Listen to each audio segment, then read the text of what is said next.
istilah nakul itu. Kalau zaman dulu itu masih sangat relevan. Karena kalau kita bertanya kenapa agama ini, kenapa dalam bahasa kafir seperti ini, ada kelainan pertanyaannya, ada hal baik dan hal tidak baik, dan ada hal-hal yang tidak bisa ditarakan jawabannya, sehingga dijawabkan dengan istilah nakul itu. Sebenarnya kalau kita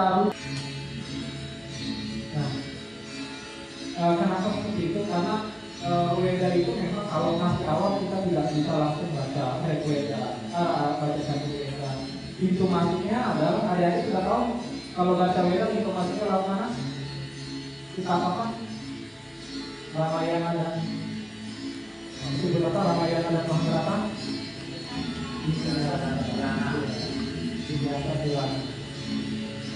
Nah, karena Weda tidak mudah untuk dipelajari, maka untuk pertanyaan yang berat para leluhur kita memberikan istilah nakul itu. Jadi kalau membaca, memahami ajaran agama itu pintu masuknya lewat Ramayana, Mahabharata. Nah, tetapi istilah nakul itu khawatir sekarang sudah kurang relevan. Zaman sekarang ini generasi sudah mulai kritis.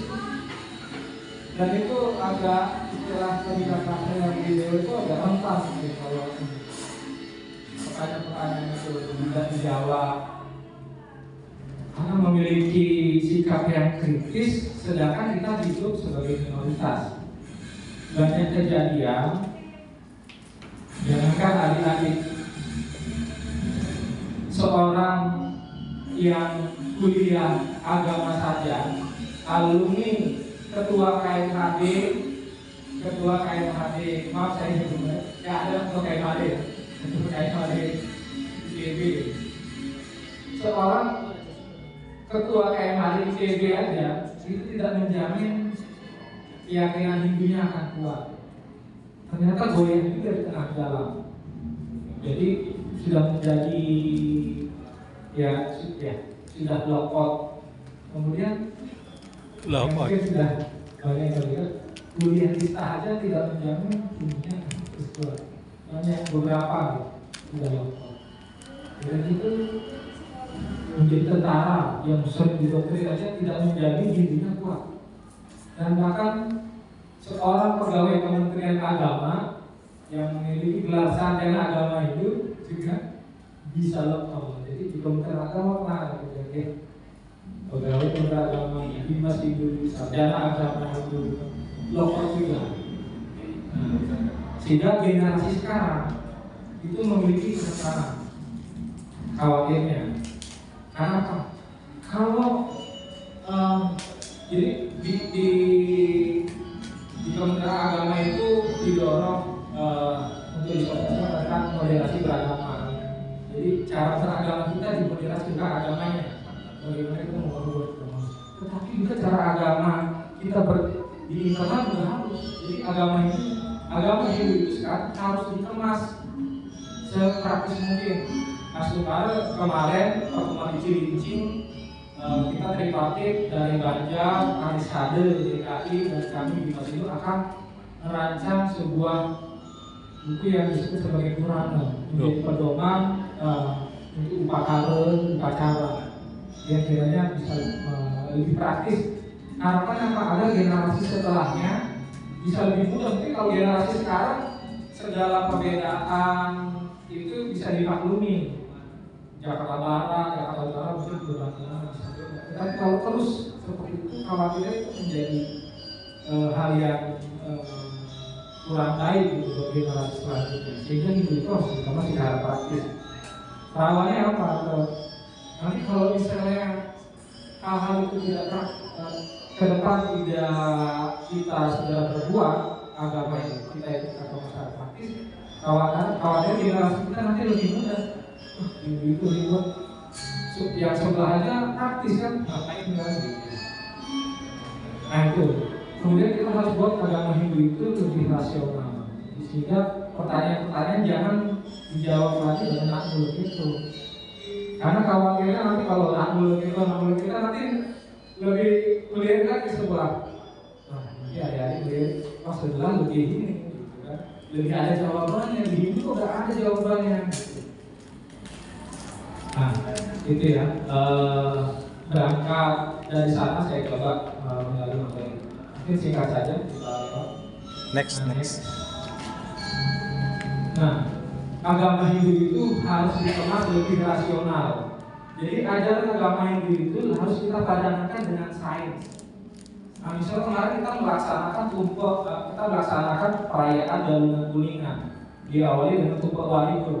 Leluhur kita mengajarkan, ya, pohon itu kita ajak bicara, pohon tumbuhan yang baik, agar berbuah yang baik, agar nanti 25 hari ke depan buahnya bisa kita gunakan untuk kita persembahkan. Kaki ini sawo tumbuh, ini kita kasih bubuk makro ledang tumbuh subur, kali mulai sama galungan buah apel ngat. Nah ternyata, ini saya coba buka web dari BBC, Friend Talking to Friends Build. Jadi apakah berkomunikasi dengan tanaman itu bisa menghasilkan buah yang lebih bagus, dengan lebih manis, lebih baik, warnanya lebih nyaman. Tapi komersi itu growing hijau. Jadi ada penelitian yang dilakukan oleh Royal Horticultural Society, melakukan desain eksperimen. Jadi diberikan 2 pohon tomat ditanam, itu diberikan treatment yang berbeda. Yang satu hanya disiram, diberi pupuk, yang satu setelah disiram diberi pupuk, sudah diajak bicara. Jadi diberikan komunikasi positif. Nah, pohon yang diberikan treatment seperti itu. Kak, nama lengkapnya siapa Kak? Namanya Nagabisa Bungalip Pratnyani Prameswari, panggilannya Alin. Tadi kan sebagai narasumber di kegiatan generasi muda Hindu untuk tidak terkena bullying nih. Kira-kira tadi apa yang disampaikan untuk kepada anak generasi muda Hindu kita? Tadi yang disampaikan tentang seputar apa itu bullying, terus bentuk bullying itu gimana, terus data-data terkait bullying saat ini itu gimana, terus juga gimana sih caranya sebagai generasi Hindu untuk mengatasi bullying gitu yang dikaitkan dengan ajaran agama Hindu gitu. Nah, terus untuk kira-kira kiat-kiat apa aja yang diajarin oleh anak-anak generasi muda Hindu ini? Oke, kalau kiat-kiatnya tadi topik yang saya sampaikan yaitu terkait dengan catur paramita dengan kaitannya di kehidupan sehari-hari. Jadi kan catur paramita itu kan 4 budi pekerti luhur ya. Nah, itu bagaimana bisa kita menerapkan catur paramita dalam kehidupan sehari-hari agar teman-teman ini bisa meningkatkan rasa kasih sayang, empati, toleransi terhadap sesama sehingga semoga nih nggak kepikiran buat melakukan bullying. Nah, tadi kan juga memberikan kepada anak-anak generasi muda Hindu, khususnya anak-anak Pasraman, kira-kira harapannya apa sih kepada generasi muda Hindu ini untuk menuju generasi emas 2045 ini? Oke, kalau harapannya sih semoga bisa jadi lebih baik dari generasinya yang sekarang, bisa jadi agent of change ya, pembawa perubahan yang baik buat Indonesia di generasi masa kedepannya gitu. Oke, sip. Kita yakin di sana ada entitas Tuhan. Nah, terus lanjut. Nah, ini itu universal. Nah, adik-adik mungkin udah sering ya Wasudewa, Akum Bangsa, Sunatan Saudara, kasih kita karena itu konsep-konsep tadi itu tumpeng walige, tumpeng landep, tumpeng kandang itu konsep terumbu karang. Itu next. Nah, Tuhan memberikan proses kita dalam masyarakat bakti tadi yang kata semua pelayan. Ya, next. Bakti terus kepada Tuhan. Nah, ini manfaatnya. Jadi kunci ketulusan tidak diukur dari sekilo 2 kilo buah yang kita persembahkan, tetapi ketulusan. Next. Tuhan menyukai pribadi pekerja keras. Nah, tadi di Dewa mengajarkan bagaimana dari sisi ekonomi. Nah, adik-adik adalah berhasil bisa memperoleh kalau dari skalanya tadi ilmu duniawinya sudah ada oleh Dewa. Mungkin dari skalanya, nah ini ada bahwa para dewa menyukai orang-orang yang bekerja keras. Para dewa tidak menyukai orang-orang yang berlaku lapangan dan bangun-bangun. Tuhan Maha Esa di mana sahabat kerabat dan sehat dari orang yang malas. Kalau adik-adik misalnya bangun pagi, lihat jam 5, kemudian bawa bahan lagi, ingat aja sloka ini. Tuhan tidak sayang orang yang malas. Saya tidak mau tidak disayang Tuhan. Ada yang mau tidak disayang Tuhan? Ada nggak? Siapa yang mau disayang Tuhan?